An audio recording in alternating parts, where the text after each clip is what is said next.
This channel does not promote any violent, harmful, or illegal activities. All content provided by this channel is meant for an educational purpose only. বাহ, এবার হয়েছে স্বাদ। হ্যাঁ, অপূর্ব স্বাদ। MDH এর চাঙ্কি চাট মশলা, জীবনে আসল স্বাদ জাগলো। আসল মশলা yes MDH। এক যাত্রায় ভিন্ন ফল। পুলিশকে কুকথা বলার পরেও ছাড় অনুব্রতকে। একই অভিযোগে গ্রেফতার বিজেপি নেতা অর্জুন সিং ঘনিষ্ঠ বিশাল জয়সওয়ালকে গ্রেফতার করল টিটাগড় থানার পুলিশ। 14 আগস্ট বেহাল রাস্তার প্রতিবাদে পুলিশের সঙ্গে বচসায় জড়িয়ে পড়েন কৌস্তব বাগচি, বিশাল জয়সওয়াল। পুলিশকে কুকথা বলার অভিযোগে গ্রেফতার করা হয়েছে ব্যারাকপুর বিধানসভার বিজেপির আহ্বায়ক বিশাল জয়সওয়ালকে। দলদাস পুলিশ তাকে অ্যারেস্ট করেছে বিভিন্ন ধারায় মামলা দিয়ে। তা ব্যারাকপুর কমিশনারকে এটুকুই বলবো, ব্যারাকপুরে যেখানে অন্যায় অত্যাচার হবে, পুলিশি অত্যাচার হোক, তৃণমূলের অত্যাচার হোক, বিজেপি কর্মীরা রাস্তায় নেমে প্রতিবাদ করবে। এবং আপনাদের কত বড় জেল আছে আমরাও দেখে নেব। ব্যারাকপুর বিজেপি কর্মীরা তৈরি সমস্ত অন্যায়ের উত্তর দিতে। নিশ্চয়ই সেটা পুলিশের গায়ে হাত পড়লে, পুলিশকে বাপ মা তুলে গালাগালি করলে সেটা তো ঠিক না।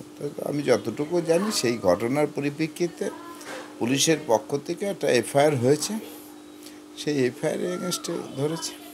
তাহলে অনুব্রত ক্ষেত্রে অনুব্রত ক্ষেত্রে তো সেন্ট্রাল গভর্নমেন্ট যে ব্যবস্থাপনা নিয়েছে, যে ব্যবস্থাপনা বিভিন্ন ইয়েতে, তো সেটা তো সেটাও তো প্রশাসনিকভাবে তাকে ডাকা হয়েছে, তাকে কথা বলা হয়েছে কি ঘটনা। অস্ত্রসহ গ্রেফতার তৃণমূলের কর্মী, স্বস্তিতে খোদ তৃণমূল কাউন্সিলর। সোনারপুর থেকে অস্ত্রসহ গ্রেফতার তৃণমূল কর্মী জয় ঘোষ, উদ্ধার একটি ওয়ান শাটার এবং কার্তুজ। তৃণমূল কর্মী গ্রেফতার হওয়ায় স্বস্তিতে তৃণমূল কাউন্সিলর সোনালী রায়। সম্প্রতি পাড়ায় সমাধান ক্যাম্পে কাউন্সিলরের বিরুদ্ধে বিক্ষোভ দেখিয়েছিলেন ধৃত তৃণমূল কর্মী। আমরা এটা মনে করছি এই জয় ঘোষ যে আগ্রাসন নিয়ে ঘুরছিল, তাহলে হয়তো সোনালী দেবীর উপর হয়তো আক্রমণ করার জন্যই ঘুরছিল, কিংবা পুলিশের কাছে খবর ছিল হয়তো উনি কাউন্সিলরের পরে অ্যাটাক করবে, তাই জন্য পুলিশ আগে থেকে অ্যারেস্ট করেছে। এটাও ঘুরে দেখতে হবে যে জয় ঘোষ যে আগ্রাসনটা নিয়ে ঘুরছে সেটা বৈধ না অবৈধ। আর যদি অবৈধ হয় তাহলে এত অবৈধ আগ্নেয়াস্ত্র পশ্চিমবঙ্গে আসছে করতে। সব যত দুষ্কৃতী রয়েছে এই দুষ্কৃতীদেরকে নিয়েই সোনারপুরে বিধায়কের সংসার চলছে। একদম রাজনৈতিক সংসার চলছে। যত দুষ্কৃতী রয়েছে, অদ্ভুত একটা বিষয়, পুলিশ প্রশাসনকে ব্যবহার করছেন একদিকে বিধায়ক যিনি রয়েছেন, দক্ষিণের বিধায়ক লাভলি মৈত্র, আর অন্যদিকে দুষ্কৃতীদেরকে ব্যবহার করছেন। আর নিজেদের মধ্যে এই খেয়েই একটা কাউন্সিলর বনাম এমএলএ, এত খেয়েই চারিদিকে গোটা রাজ্য জুড়ে চলছে। সোনারপুরেও একই অবস্থা। এত খাওয়া খাই কিসের জন্য, কোন কারণে? অভিযোগ তো আমি দীর্ঘদিন ধরে করছিলাম। গত মার্চ মাস থেকে সোশ্যাল মিডিয়ায় আমাকে মারধরের হুমকি, 9mm পিস্তল নিয়ে গিয়ে শ্যুট করার হুমকি, এসব চলছিল।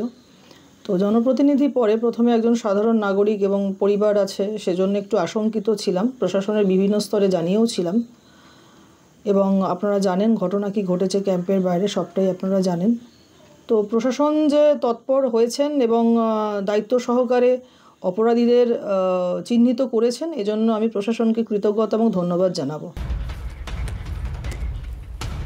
আজ 17.5 ঘন্টা বন্ধ দ্বিতীয় হুগলি সেতু। কোনা এক্সপ্রেসওয়েতে বন্ধ যান চলাচল। আজ ভোর 4টে থেকে বন্ধ হয়ে গিয়েছে দ্বিতীয় হুগলি সেতু। রাত 9:30 পর্যন্ত বন্ধ থাকবে দ্বিতীয় হুগলি সেতুতে কেবল মেরামতির কাজ এবং সাঁতরাগাছি বাস টার্মিনাসের কাছে স্টিলের বিম বসানোর কাজের জন্য ব্রিজ বন্ধ রাখার সিদ্ধান্ত। পাড়ায় তো ভালোই, আমার তেলে পড়তে যে টাইমও ক্ষতি হচ্ছে, সময় লাগছে অনেকটা, প্রচুর। হ্যাঁ, ঘুরে আসতে হচ্ছে।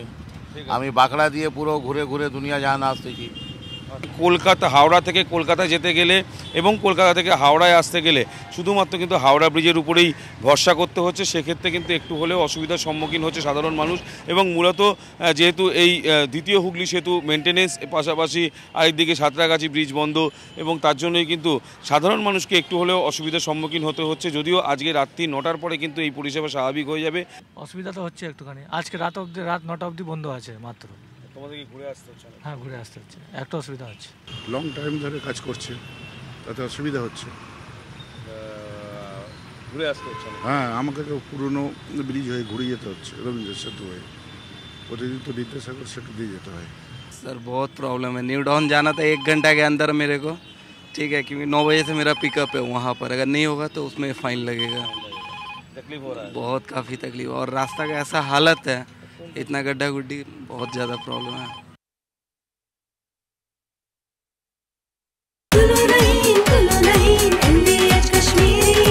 আরে কম দে কিন্তু খাঁটি দে।